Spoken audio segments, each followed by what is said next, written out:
Hello, this is Clarence Moye with Awards Daily, and I'm here with Adrienne Warren, the Tony-winning star of Tina, the Tina Turner musical, and most recently the star of the limited series, The Women of the Movement, which aired on ABC earlier this year. Adrienne, welcome. Thank you. Thanks for having me. All right, so before we started about the Women of the Movement, I have to gush. I've not seen your Tina Turner performance. I have heard it, and I have to say, I love the work that you do on my favorite Tina Turner song, which is River Deep Mountain High, and how at the very end you take it up like this stratospheric note that goes straight up in the air. That was very different than her original interpretation, but I Yeah. love how you made that your own. Thank you very much. I actually ended up finding that because I couldn't do what she did on the album. And I was like, oh, I got to find something else. It So worked. thank It you. worked I beautifully. appreciate it. I was listening to it, and because that's the first thing I listened to when I got the album, and it just was like, okay, this is different. I don't know if I like it. No, I love it. I love it. I do. I love it. All right. Thank you very much. So I had to put that aside. All right. So on to Women of the Movement. And of course, you give a phenomenal performance and very, very challenging material. I'd read that initially you did not know the story of Mamie Till-Mobley until you approached this project. What brought you into the project initially?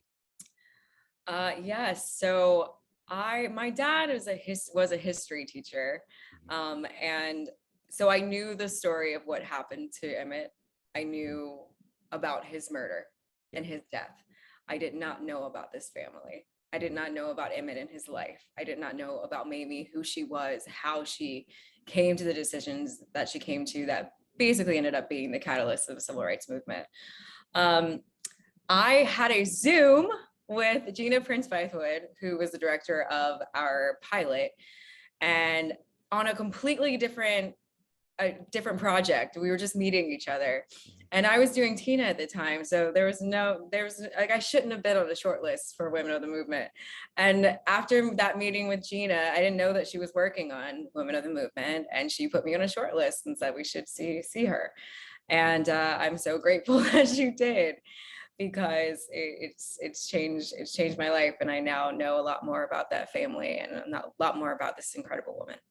Yeah, absolutely. So outside of the script itself, what was most useful to you to build your interpretation of Mamie? Right. So I read any book I could possibly find on this.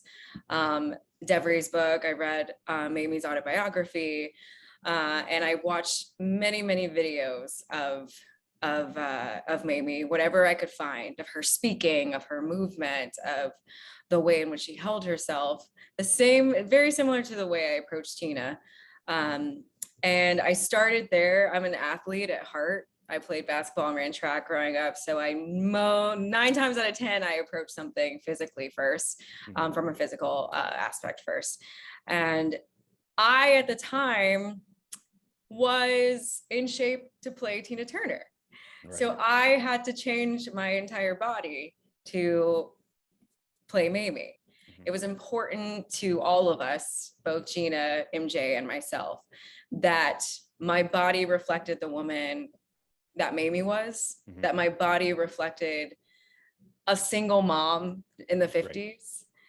Women in the 50s had a different silhouette. I wanted to make sure that I carried the essence of Mamie in every way I possibly could. Mhm. And that meant I gained I think about 30 pounds for it, and just shifted my body and got stronger in other ways in which I felt like she would get stronger. And then I studied her voice and studied her body. And then I got into her mind.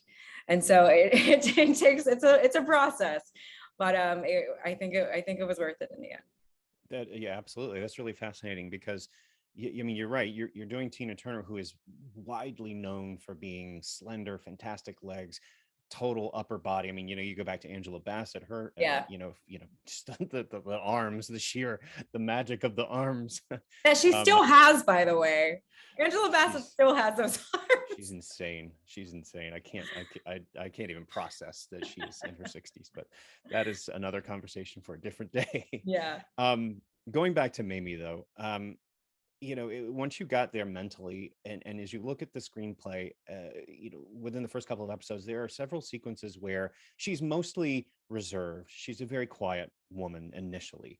Obviously, she has, outbursts. She has emotional moments. But talk to me, why make that choice with her being more reserved, more quiet, more low key in those initial scenes? It actually wasn't a choice. It's who she was. Yeah. Mamie was very soft-spoken before what happened to her changed her into a warrior and a fighter. She was actually quite green. Mhm. She was a woman who didn't know much about a lot of things. She didn't, when she was pregnant, she didn't even know she was pregnant. Oh, wow. She didn't know how one gets Yeah. pregnant. She was raised in a household where she was guarded and protected from everything. And she was raised to be a quote unquote good girl. Her mother taught her to be a good girl. And I say that in the series. It's one of Mamie's lines to her mother. And so in a way, this series is a coming of age story for her. Mhm. She was 33 when this happened to her and her family. And her being so green, she also truly believed that justice would be served. She believed it with her entire heart. And that is why it is so heartbreaking when you see that she finally realizes not only is justice not going to be served, but everyone else around her knew it, but she didn't. It's so heartbreaking. And it's because she is that soft-spoken, quiet, good girl. Right. Yeah, it is. I finished when I rewatched it this week, and as I finished it, it just put me in the darkest mood because it's just, this stuff is still happening to this day, and it's that was 60 years ago, and yet it just seems to continue to happen again and again and again and again, and we, through the mechanisms are different, but we don't seem to do anything about it. So frustrating, so terrifying. There are, of course, several sequences where you do have significant, strong, just emotional outbursts as Mamie. I'm fascinated when I talk to actors who have big moments like these. I don't mean big in terms of showy, but honest, true emotional outbursts. How do you, as an actor, get to that state? One thing about being a part of this project, because to your point, it is still happening today. Mhm. The entire time we were shooting, we said, we're working on a period piece, but this is not a period piece whatsoever. Right. There are mothers and families that are still going through what is happening. What happened to Emmett's family, it's still happening to families. So when we decided to do this and when I decided to take on this role and this responsibility, I'll say, I knew that it was an opportunity for me to give a little bit of an insight and lens into the mothers that this happens to. I was given time with Representative Lucy McBath. She is the mother of Jordan, who lost her son to a hate crime as well, gun violence. And now she is a congresswoman who fights night and day for gun control. I asked her how she dealt with this. And one of the things she told me is it's those moments behind closed doors. Those are the only moments in time that you have to express yourself. Because when you walk outside that door, you have to be a warrior. You have to be ready to fight. And when she said that to me, I know she was in a way giving me the key into this piece, because that meant that though that outburst that you saw in the show, in the series, it was so important for me to do what I could to get that right for all of them. Because we don't get to see each other's pain. We just see a dead body, or we see a family that's crying on the news, but you don't get to see these mothers when they are going through the depths of the pain that they're feeling. We don't get to see that. And I think that is part of the problem. And that is why this series is so powerful, because for this moment, when you're sitting on your couch and you're safe on your couch, you get to see just how painful this could be for a mom. Not a Black mom, yes, a Black mom, but a mom. Right. And I hope that you see, if you're a mom, that you see yourself in her, Mhm. that you see your son in Emmett. Yeah. Absolutely. And Yeah. it's incredibly powerful in that way that it becomes universal. Yes, Yeah. it is about a very specific point in time, but there is a universal message there, the one that continues to resonate today. You talk about Mamie being green early in the series. I'm very interested in this journey that she goes on because she's green in Chicago, she's protected, she's in her community in Chicago. I mean, she doesn't have an easy life, but she doesn't have the Mississippi life. She doesn't have the battles and the threats that those who live in Mississippi do. When she goes to Mississippi, though, I'm very interested in that, in the way that you portray her in that journey. Was she different in your interpretation? Was she different in Chicago than she was in Mississippi? I felt like she's more guarded in Mississippi, that she's constantly afraid. She's constantly, thinking that she at any moment could be attacked. Absolutely, because she was right. At any moment she could have.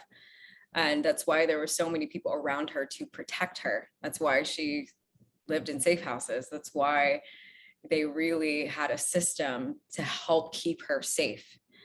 As she traveled. Railroad. Yeah. They had a system in place to keep her safe as she traveled down to Mississippi. And there were so many people who helped her and who believed in her fight because they knew what happened was wrong. And not just because it was wrong because it happened to someone, but it happened to a 14-year-old boy. Mm-hmm. So what does that mean when our society, when this happens, what does it mean in our society when this happens to a 14-year-old boy? She, in a way, that travel to Mississippi, even though she's different in Mississippi and she's guarded and she's afraid, but she's also like, that's when she gets her cape, I think, as well, because she also is finding how to use her words. Mm-hmm. She's finding how to present herself and hold herself in a space that is there to inflict pain upon her. Mm. She is so unbelievably courageous. Absolutely. I will tell you the insight. We actually shot in the actual courtroom where the trial took place. Oh, wow. In Mississippi. And the first day we were going to start the courtroom scenes, I had a very, very difficult time. Adrienne had a very, very difficult time preparing to walk into the courtroom. Mm. And I couldn't put my finger on it. And I needed some time. And I was down in the judge's quarters where my chair was and where I was preparing. And I couldn't get myself together because I was realizing I was surrounded by court files that were probably lynching files, hate crime files. I didn't know, a lot of it was exactly the same way it was in 1955. And then we recreated everything so beautifully and with so much detail. It was almost too close for me to walk into that particular courtroom with a lot of extras who were white, looking at me, being directed to look at me with malice. Mm-hmm. And I was also a Black woman in America shooting this during an insurrection. So the lines, it got tricky at times. Right. And so her strength, there were moments where she was stronger than even I could be. Wow. In just shooting a series. And so there are moments to this day where I don't even understand her courage. I did my best to portray it, but man, I'm still trying to dissect it. it's intense to even watch as a viewer. I mean, obviously, I'm not there with you as you're filming those scenes, but it's intense to watch as a viewer. And that's why I love those scenes in Dr. Howard's house where she Yeah. can breathe a little bit. Sometimes she cries, sometimes she throws things, but sometimes she stands on the balcony and looks at the stars and realizes it is a beautiful world, even though it is a deadly world. It is a beautiful world. More, just such a different place than Chicago, for good and for bad. Mm. Those are beautiful sequences. Yeah. Isn't that learning about Dr. Howard, man? That was Fascinating. so cool. I didn't know anything about him. I And know. so when I learned about Mount Bayou, I was just like, what do you mean? It's incredible. And it's incredibly poignant to that conversation that Mamie and Dr. Howard have, where she says, you could do so much more. Why don't you leave? And he says, I would leave everybody else behind. Yes. And it's almost like he's a martyr. He is giving up his person. Now he wasn't, I'm sure he was attacked, but he wasn't, obviously wasn't subjected to the same issues that others were, but he gave up like personal safety, and he absolutely became a martyr. I want to talk about a very difficult scene where Mamie sees Emmett's body in the morgue when it's brought back to Chicago. Tell me about how you worked through that, what you wanted to show in that, working with I think Tina Mabry directed that episode, working with Tina to figure out what you wanted to show Mamie doing in that moment as she's reviewing that body. In Mamie's autobiography, she documents that moment in great detail. And I wrote copious notes about it. It was very important to me to get that moment, as well as the moment when she finds out he is murdered, get those two moments specifically right for her. Because her reaction wasn't the reaction that you would expect. No. She wasn't crying. She was looking at her baby. No matter what happens to you, to your mother, you are always the baby. You're always her baby. It doesn't matter if you're sick. Doesn't matter if you fall down, you got blood somewhere. Mama's there to wipe it up, not afraid. And when everybody saw a monster, she just saw that little boy. That was hers. And that is the beginning of her truly becoming the captain of her story.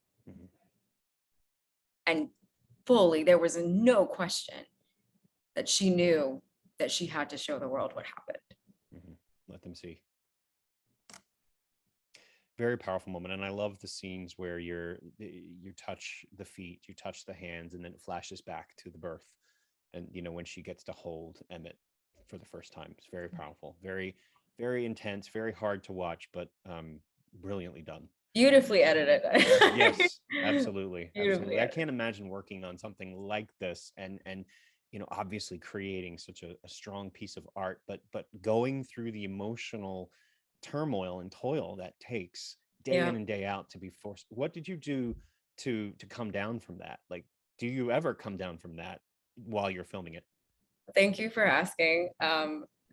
I am really, really blessed because I had one of my best friends when I got this job. We were all in the pandemic, so a lot of people were working from home.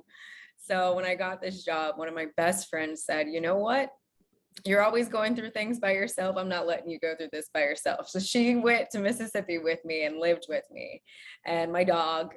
And so I came home to family every day. Every day I came home to a home cooked meal, something fun to watch on TV with my best friend and my dog, game nights. I came home to love, and that is exactly what I needed. So I'm really grateful for my best friend Alex, who selflessly stayed with me during that period. That's fantastic. I'm happy to hear that because I know you needed it. I did. My last question for you: you talked about your father was a history teacher. Yeah. Obviously, there's a lot of conversation right now about how much of race and race relations and that place in America is taught in schools. You obviously are doing your part in telling this story through art, but being the daughter of a history teacher, don't you think these stories should be covered in more detail within the Uh, school system? Absolutely. Because this is actually our history. Mhm. This, you know, I think we are constantly focused on, I think I'll say it this way. The history of my people is also a part of the history of this country. Mhm. The history of Indigenous people are also a part of the history of this country. The history of immigrants is also a part of the history of this country, because that is what makes up the United States of America. Mhm. And the fact that so much of that is left out is beyond my comprehension. I know why systemically, I know the intent behind the omission. It needs to change. It has to change, Mhm. because we have so much further to go. We did a show, to your point, that about a story in 1955, and yet these stories are happening today. We don't know enough about ourselves to teach each other about each other. Therefore, we can walk outside of our doors every day and move through space differently with humanity in our hearts and empathy in our spirits. And that has to start in the classroom. Mhm. There's no reason for it not to. It is, I'm so grateful my dad was a history teacher. Man, he taught me so much. And the thing about Women of the Movement, this limited series that ABC took a chance on, it was on network television Mhm. where families, it became an event. I was actually in South Africa shooting a film when the show aired here in America. And I kept getting messages from families and pictures of families on their couches, people with their kids on their couches saying, "We watched it together. We can't wait to watch next week." They got together and it became an event. When's the last time you heard of a whole family getting together, sit in their living room and watch something together? And remember. That was so unbelievably moving to me. Mhm. And when I get messages from teachers who have decided personally on their own that they are going to have this limited series and they're going to make it a part of their curriculum, which they have. And the students, from the messages I get from students that say, "My teacher showed me this in school, and now I know about Emmett, and now I know about Mamie, and Emmett could have been me. And I hope that I'm just as strong as Mamie one day." That is why we did it. Yeah. That you could honestly, you could be like, 5 people watch this, and I'd be like, but I get guaranteed that one was a teacher, one was a student, and they're now learning, and I'm happy with that. You know what I mean? Yeah, That's why you do absolutely. it. Yeah, I'm ashamed. I knew about Emmett Till. I didn't know quite to the extent that his mother was involved in the movement, but I knew about Emmett Till. But it was the thing that woke me was, or that shook me. I shouldn't say woke me, but shook me was Okay. being 45 and hearing about Tulsa, Oklahoma, um, from Watchmen, the TV show Watchmen, and Mm. I looked at that and I'm like, this is really terrible. And then all of a sudden I read something and it said, oh no, this really happened. I'm like, Yeah. stunned. It literally could not escape that. Just the fact that I was never taught this horrible event that happened in our history. It's a shame. And It's a tragedy. there are countless stories I like know. that And that you don't know, that I don't know. And those are the stories we got to search for. And those are the stories we got to find so that we can do something about it. well, Adrienne, you continue to help tell those stories and do it as well as you do, and we'll all be better off for it. Thank you. I appreciate it. Thank you so much for the time. Really beautiful performance. and I'm continuing to listen to you as Tina. Yay. Take care. You too. Bye. Bye-bye.